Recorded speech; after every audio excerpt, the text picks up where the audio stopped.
someone but with zero effort. Is such a thing even possible? Well, let's see. What's up, gamers? Libra and Virgo here for another commentary. Today we're going over a person who dedicates 90% of their video to well poisoning, yet dedicates 10% to actually canceling someone. MephyWephy. As if cancellation is somehow better than dishonesty, to which it's not. The video is titled, Rouge Needs a New VA. No, she does not. Anyways, let's get into it. I'm here to talk about something infinitely more pressing for every horny teenager out there. As if teenagers are the only ones allowed to like Rouge.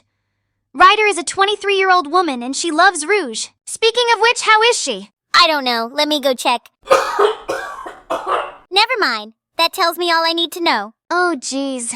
Anyways, this label of horny teenagers isn't just an unfunny joke by Mephy. What do you mean? I mean that this could be an admittedly low-effort ad hominem for what we're about to see later. I'll explain when that time comes around. Rouge's voice.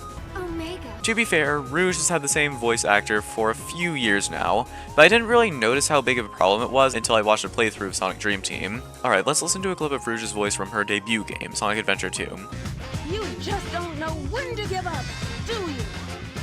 What are you talking? Alright, you're hearing this and I know what you're thinking. You're thinking it sounds pretty good, don't you? I mean, for Sonic Adventure, it's okay. Sonic Adventure isn't exactly known for its voice work. Well, it is, but not for the right reasons. It's pretty much a meme in the Sonic community that the Sonic Adventure series is known for having a terrible dub. I mean, I have seen worse, but Sonic Adventure isn't exactly known to be the best in that regard. But it gets better.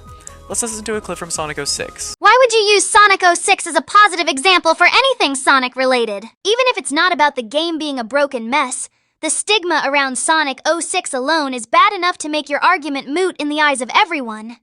Jesus Christ, is it just me or is starting to get a chill in here? Chill from how cool her voice is. You're not funny. The quality of her voice in Generations also rocks, but I won't get into her whole mission in the gameplay because, I'd rather stay monetized. So you're not even monetized yet you're worried about monetization? Why not just play the clip anyways? I mean, it's a Sonic game, it's not like any canon media is gonna have anything NSFW in it to begin with. But she follows a trend of excellent Rouge voice as well. Then we get her voice in Forces, and... Omega, you've joined us? Awesome. Is there no end? what the fuck? No, run that back. Pointing out your lack of effort doesn't make it magically immune from criticism. Seriously, what the fuck? Why did she suddenly get so feminine? Because she's a woman. Of course she's gonna sound feminine. Why did I need to explain this to you? Even when I was a stupid 11-year-old, I knew that it was a pretty dog shit voice to give Rouge. But I looked past it because Forces itself has enough problems already. But 6 years later, Rouge is back again, and what do you know? Same VA, same shit voice. And are you gonna provide an example this time? No? Okay. The worst part is, Rouge has had a better voice in a piece of Sonic media that is current. Her voice in Sonic Prime, while not perfect, is leagues better than what Karen is doing. Then why not show us an example of this? You're not gonna... Okay. The thing about Rouge's voice is she's supposed to sound a little less on the feminine side.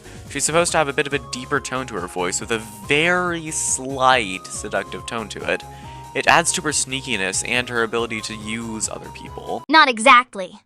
Yes, she is supposed to have a deeper voice, but this isn't supposed to be due to a lack of femininity, but rather to make her more mature. Rouge is a part of the sexy female anti-hero trope that is often found in various media.